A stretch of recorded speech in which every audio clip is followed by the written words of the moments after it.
सर्वभूतेषु लक्ष्मीरूपेण संस्थितः नमस्तस्यै नमस्तस्यै सासुबाई नमो नमः। सासूबाई,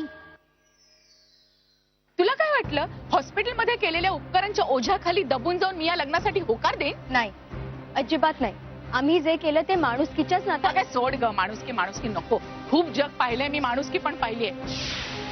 तुझ्याकडे आणि तुझ्या घरच्यांकडे पाहिल्यावरती वाटलं होतं तुम्ही खूप वेगळी माणसं असाल, पण नाही, तुम्ही तर इतरांचे बाप निघालात. वा, फार छान प्लॅन होता, फारच छान.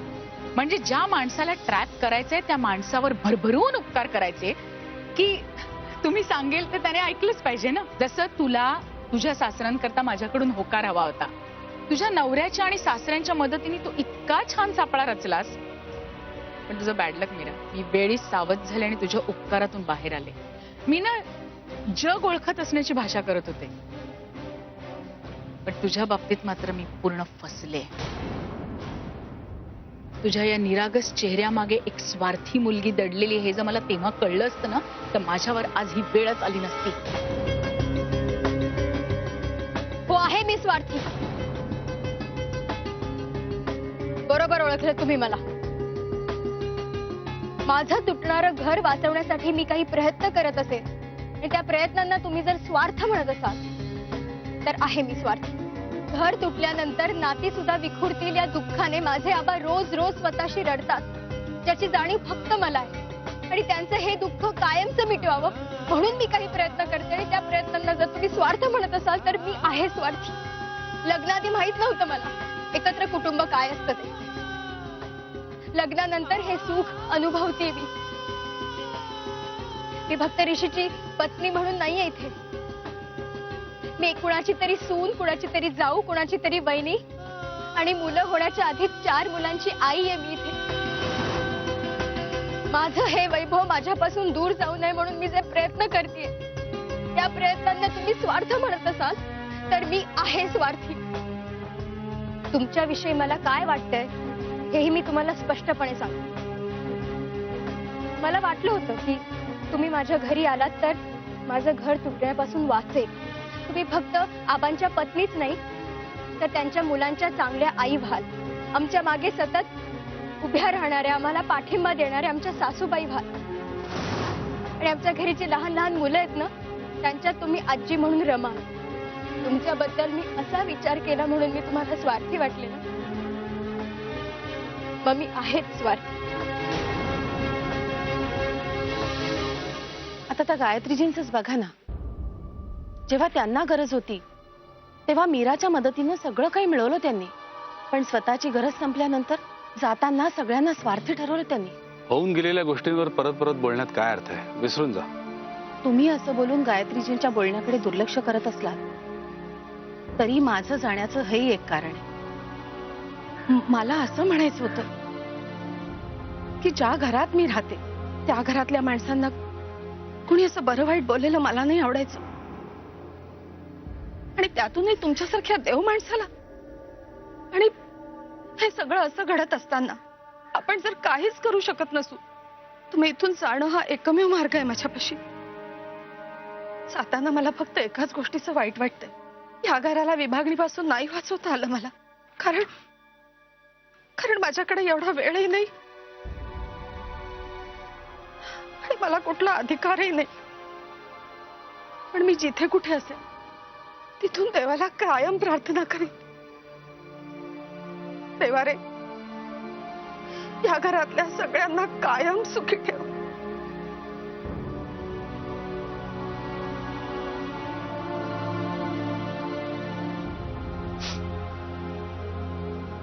मी जरा जास्तच भावुक झाले ना. नको, तो नका घेऊ. आता थंड झाला असेल तो. मी दुसरा करून आणते. नाही, आणते ना.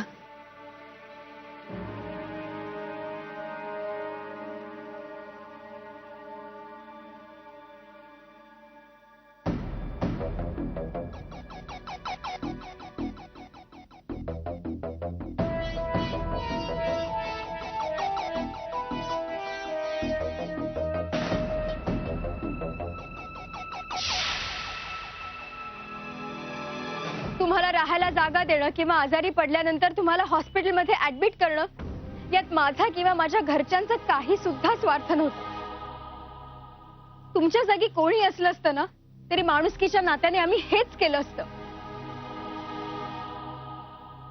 म्हणजे मी जे काही आरोप तुझ्यावर केले ते सगळे खोटे होते. तुझ्या मनात तुझ्या सासऱ्यांचं आणि माझं लग्न लावून द्यायचं नव्हतं असं म्हणायचं तुला? नाही, मी तुमच्यात माझ्या सासूबाई शोधत होते हे तितकंच खरं आहे.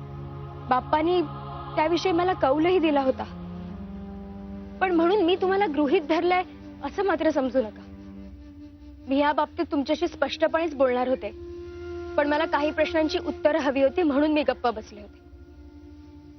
मला तुमच्याविषयी जाणून घ्यायचं होतं, तुमच्या नातेवाईकांविषयी, तुमच्या भूतकाळाविषयी खूप काही प्रश्न होते मला, पण तुम्ही मला कधीच काही सांगितलं नाही.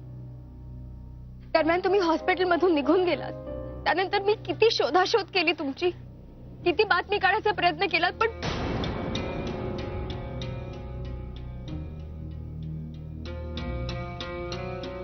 मग तू आज इथे कशी काय? आजच्या पेपरमध्ये तुमची बातमी वाचली, फोटो सकट, म्हणून आले मी इथे. आता तुम्हाला प्रश्न पडला असेल ना की मी हे सगळं बोललीये ते तुम्हाला तुम्ही कोठडीत असतानाही बोलू शकले असते. मग जामीन द्यायची काय गरज होती, बरोबर? मी तुम्हाला जामीन दिला कारण मला हे दाखवून द्यायचं होतं की या जगात कोणी कितीही एकटं राहण्याच्या गोष्टी करत असलं ना तरी त्याला स्वतःची ओळख देण्यासाठी दुसऱ्या माणसाच्या सहीचीच गरज असते. मग प्रश्न हॉस्पिटलमध्ये ऍडमिट करण्याचा असो वा जामिनावर सोडण्याचा. माफ करा गायत्रीजी, खरं तर तुमच्यामध्ये सासू शोधण्याच्या नादात आबा तुमच्याबद्दल काय म्हणाले होते ते मी पूर्णपणे विसरलेच होते. आबा म्हणाले होते की तुम्ही कितीही जगाला शिव्या घालत असला तरी खरा प्रॉब्लेम तुमच्यामध्येच आहे. तुम्ही जगाला तुमच्या दृष्टिकोनाने बघता, तुमच्या नजरेत, आणि म्हणूनच तुम्ही एकटे आहात आजपर्यंत. अशा व्यक्तीला काय कळणार नाती काय असतात, कुटुंब काय असतं, भावना काय असतात. पण मी वेडी तुमच्यात सासूबाई शोधत होते पहिल्यापासून. एनिवे, तुम्हाला माझ्यामुळे त्रास झाला, यापुढे नाही होणार. जे काही घडलं त्याच्याबद्दल सॉरी.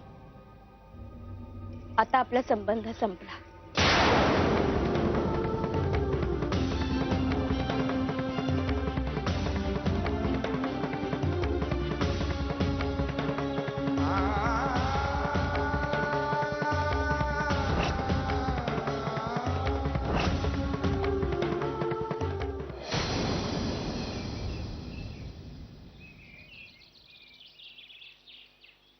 आबा, ह्या विदुला काकू अशा नाराज होऊन का केलं? काय झालं? आय डोंट नो, म्हणजे बोलता बोलता एकदम सेंटी, आय मीन भाऊक झाल्या. अरे देवा, काय झालं? अहो काल रात्री पण माझ्याशी बोलता बोलता जाण्याचा विषय निघाला आणि अशाच रडत बसल्या. हो, माझ्याशी त्याच विषयावर बोलत होत्या आणि अचानक खूप भाऊक झाल्या. बिचारा खूप भावूक आहेत त्या. आधी सगळ्यांवर जीव लावतात आणि मग जाण्याची वेळ आली की असा मग त्रास करून घेतात स्वतःला. अशी माणसं जीव लावणारी फार कमी मिळतात ना ह्या जगात.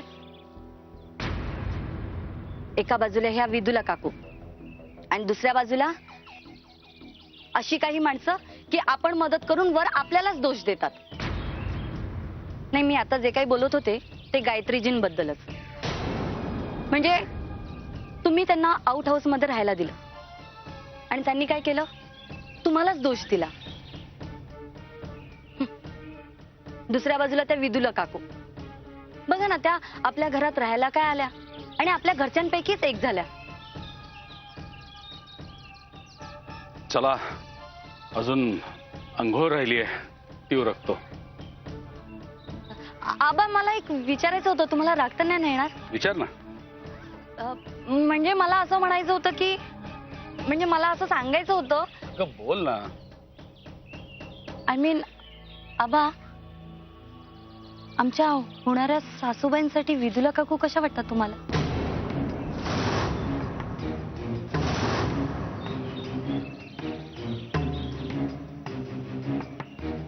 नाही आबा, प्लीज तुम्ही माझ्याबद्दल असा काही वाईट विचार करू नका. माझ्या नात्यातल्या आहेत म्हणून तुम्हाला मी बोलले. प्लीज असा गैरसमज करून घेऊ नका. तुझ्या या बोलण्यावर काय बोलावं तेच कळत नाहीये. आबा मी काय म्हणते, आपण गुरुजींना बोलून घेऊया का? म्हणजे कुंडली जुळते की नाही आधी ते पाहूया, नंतरचं नंतर बघू. बघा म्हणजे तुम्ही म्हणत असाल तर मी बोलवते.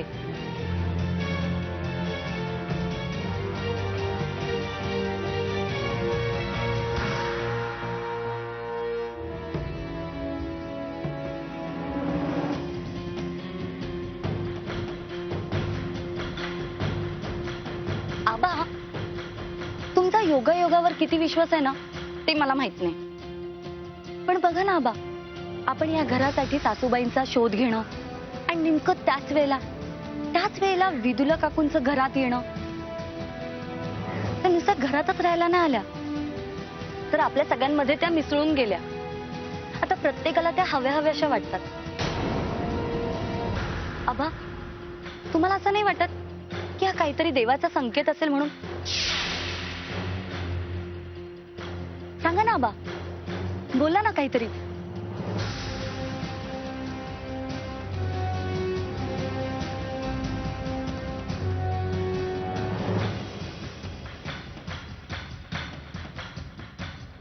आता फक्त शेवटचा डाव उरलाय. एकदा का मी आबांची कुंडली जुळवली की सगळं काही फिनिश. कॅश स्वतःला खूप शाणी समजते, पण हिच्या मनातील हेतू आता मला चांगलाच लक्षात आलाय.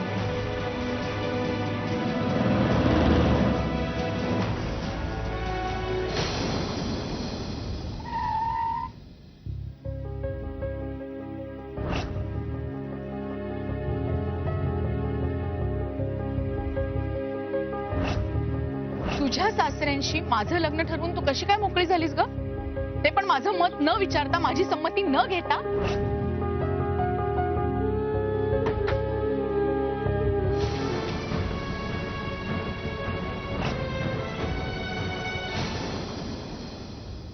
गुड मॉर्निंग बहिणी.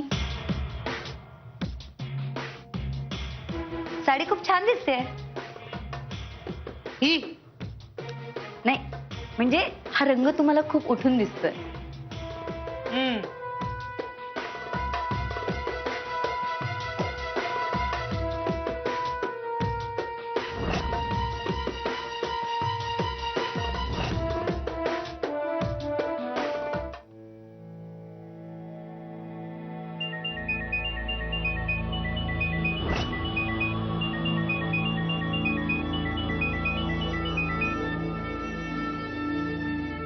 मीरा, मीरा तू कुठे गेली होतीस?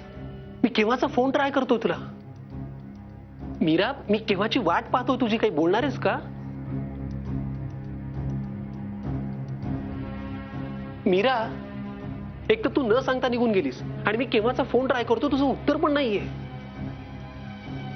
मीरा, मी तुझ्याशी बोलतोय, कळतंय का तुला काही?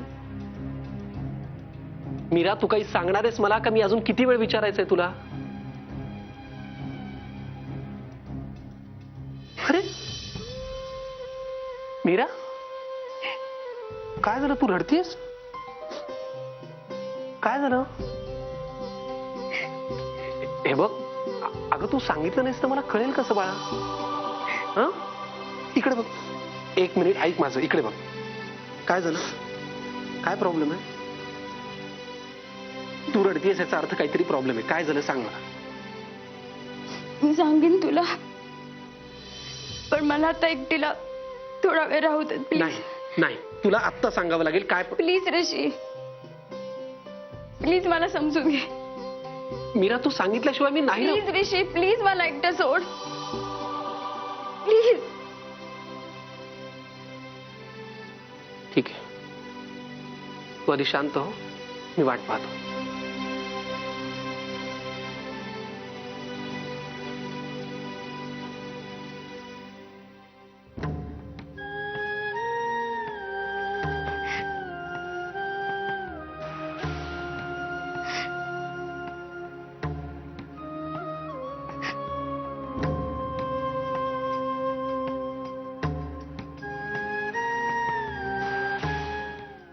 गोड गोजिरी लाज लाजरी काकू तू होणार नवरी. कॅश अगं माझ्या लग्नाबद्दल तूच भलतीच खुश आहेस. मग काय. मला सांग आबांनी होकार दिला की काय? आबांनी जरी होकार दिला नसता ना तरी नकारही दिलेला नाहीये. पुन्हा पुन्हा विचारून सुद्धा आबा काहीच बोलले नाही. याचा अर्थ आबांची तयारी आहे. अगं आपलंही तसंच होत नाही का? म्हणजे हे बघ, आपल्याला लग्नाच्या बाबतीत कोणी मत विचारलं तर आपण तरी पटकन कुठे होकार देतो, लाजतोच ना. काकू अहो आपण लाजतो, आबा काही लाजत नव्हते. ते कशाला लाजतील? तुझं आपलं काहीतरीच. आहा काकू तुम्ही जी काय ऍक्टिंग करता ना सॉलिड असते.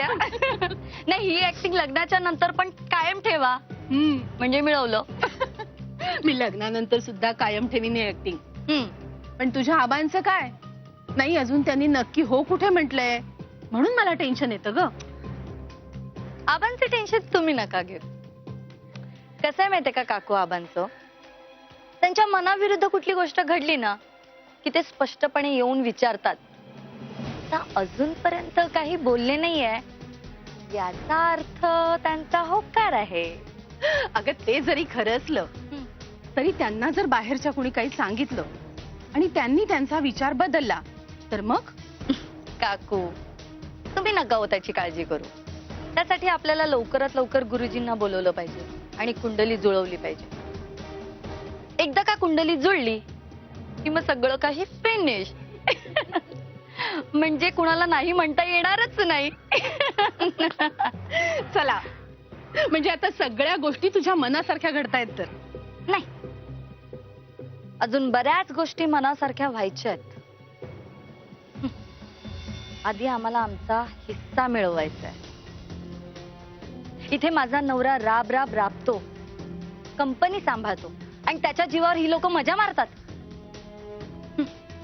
ह्या सगळ्या गोष्टी कुठेतरी थांबवायला पाहिजेच होत्या ना. त्याच्यासाठीच तुम्हाला इथे बोलून घेतलं मी. कॅश अगं तुझ्या भावना मी समजू शकते. अगं म्हणूनच तर मी लग्नाला होकार दिला ना. पण एक गोष्ट लक्षात ठेव, हे लग्नाचं नाटक संपलं ना की मग मात्र या घरात मी फार दिवस राहणार नाही. काकू मीच तुम्हाला इथे थांबू देणार नाही. एकदा का तुमचं काम झालं तुम्ही कधीही जाऊ शकता. अगं पण मग माझ्या वाटणीचं काय? काकू त्याची काळजी नका हो करू तुम्ही. माझ्या होणाऱ्या सासूबाई आणि सौ विनायक रत्न पारखी या नात्याने तुम्हाला तुमचा अधिकार मिळणारच ना. त्यासाठी लवकरात लवकर गुरुजींना बोलून आपल्याला कामाला सुरुवात केली पाहिजे. कसं तुझं आपलं काहीतरीच. काकू